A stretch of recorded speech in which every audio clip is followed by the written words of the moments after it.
আপনাকে বলেছিলাম আপনি তো বাপদাদা পরম্পরাভাবে আপনি নাম রেখেছেন আব্দুল্লাহ, আব্দুর রহমান, আব্দুস সামাদ। আপনি তো আপনার বাপদাদার পরম্পরায় নাম রেখেছেন, জন্মগতভাবে আপনি নাম রেখেছেন আপনার নাম আব্দুল্লাহ, যেন আপনাকে মুসলিম বলে। জি, শুধু নাম রেখে আপনার কোনো কাম হবে না। আপনার ভিতরে, আপনার অন্তরে যদি ঈমান না থাকে, তাহলে আপনার এই নাম আপনার কোনো কাজে আসবে না। আপনার এই নামেও আপনাকে জাহান্নামে নিয়ে যাবে। আপনি কিভাবে ঈমান নিয়ে আসবেন? আমি বলেছিলাম ঈমানের কিছু সঙ্গে আপনার সামনে উপস্থাপন করব, কিভাবে আপনি ঈমান নিয়ে আসবেন। ঈমান আনা কাকে বলা হয়? সাহাবীরা যেমন কালিমা পড়ে ইসলামের ছায়াতলে আসলেন, আপনি কিভাবে ছায়াতলে আসবেন? আল্লাহ রসুল সাল্লাল্লাহু আলাইহি সাল্লাম তিনি এইভাবে বলছেন।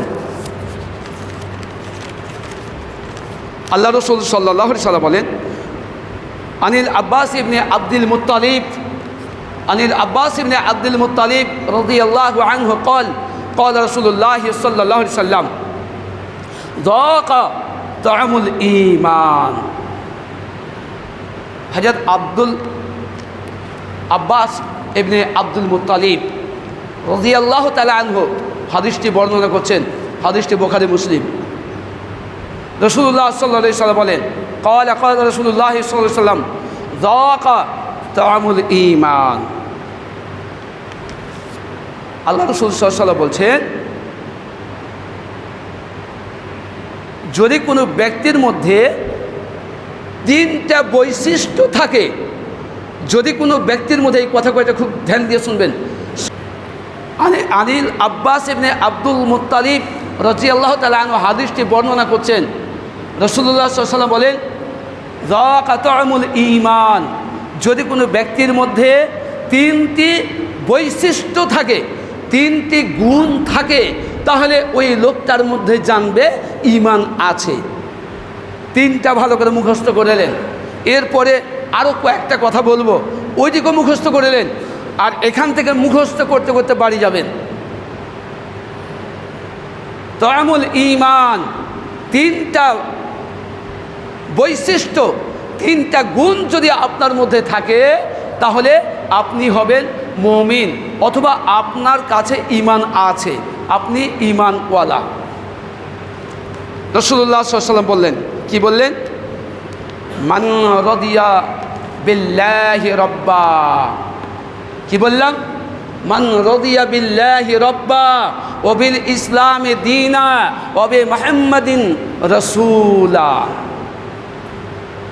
আল্লাহ রাসূল সাল্লাল্লাহু আলাইহি ওয়াসাল্লাম বললেন, মান রাদিয়া বিল্লাহি রাব্বা, যদি কোনো ব্যক্তি আল্লাহকে এক রব, আল্লাহকে আল্লাহ হিসেবে মেনে নিয়েছে অন্তর দিয়ে, যদি কেউ অন্তর দিয়ে মেনে নিয়েছে যে আমি এক আল্লাহর বান্দা, আমার প্রতিপালক, আমার সৃষ্টিকর্তা আল্লাহ, আমি সন্তুষ্ট হয়েছি যে ওই বেদিনদের মতন, মুশরিকদের মতন 360টা আমার মাবুদ নয়, এই জন্য আমার কপাল ভালো, আমি ধন্য হয়েছি যে আমার প্রতিপালক শুধু এক আল্লাহ, শুধু এক আমি আল্লাহকে মানি, আল্লাহর প্রতি আমি রাজি, আল্লাহর প্রতি আমি রাজি, আল্লাহর প্রতি আমি সন্তুষ্ট, আল্লাহর বান্দা হয়ে আমি সন্তুষ্ট।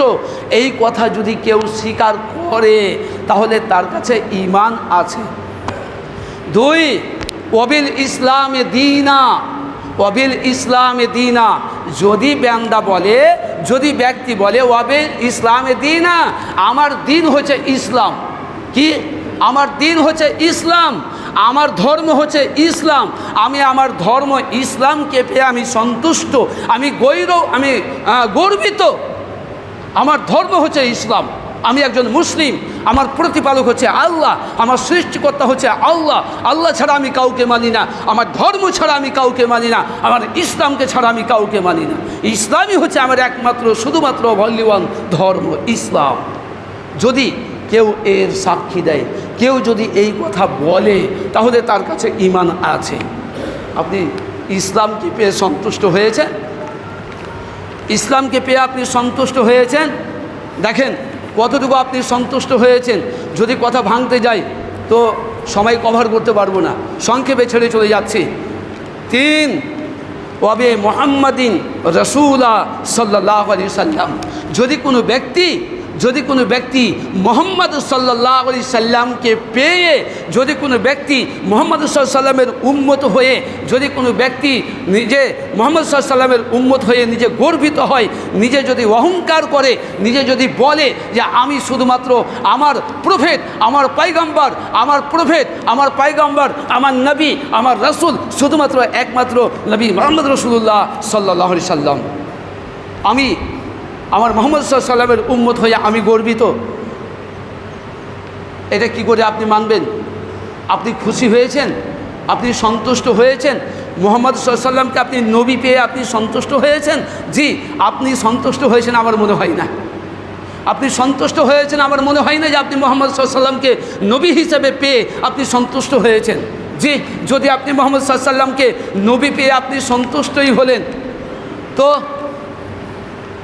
দাড়ি কাটছেন কেন? দাড়ি কাটলেন কেন? রাসূলুল্লাহ সাল্লাল্লাহু আলাইহি সাল্লামের এটি ওয়াজিব, দাড়ি রাখা হচ্ছে, এটি ওয়াজিব। রাসূলুল্লাহ সাল্লাল্লাহু আলাইহি সাল্লাম দাড়ি রাখতে বলেছেন, আপনি দাড়ি কাটছেন। সুন্দরতা অবলম্বন করার জন্য আপনি দাড়ি কাটছেন। তাহলে আপনি মুহাম্মদ সাল্লাল্লাহু আলাইহি সাল্লামকে নবী পেয়ে, মুহাম্মদ সাল্লাল্লাহু আলাইহি সাল্লামকে পেয়ে আপনি কতটুকু সন্তুষ্ট? মুহাম্মদ সাল্লাল্লাহু আলাইহি সাল্লামের আচরণ, মুহাম্মদ সাল্লাল্লাহু আলাইহি সাল্লামের আদর্শ, মুহাম্মদ সাল্লাল্লাহু আলাইহি সাল্লামের ব্যবহার পেয়ে আপনি সন্তুষ্ট নন। যদি আপনি সন্তুষ্ট হতেন তাহলে আপনি দাড়ি কাটতেন না।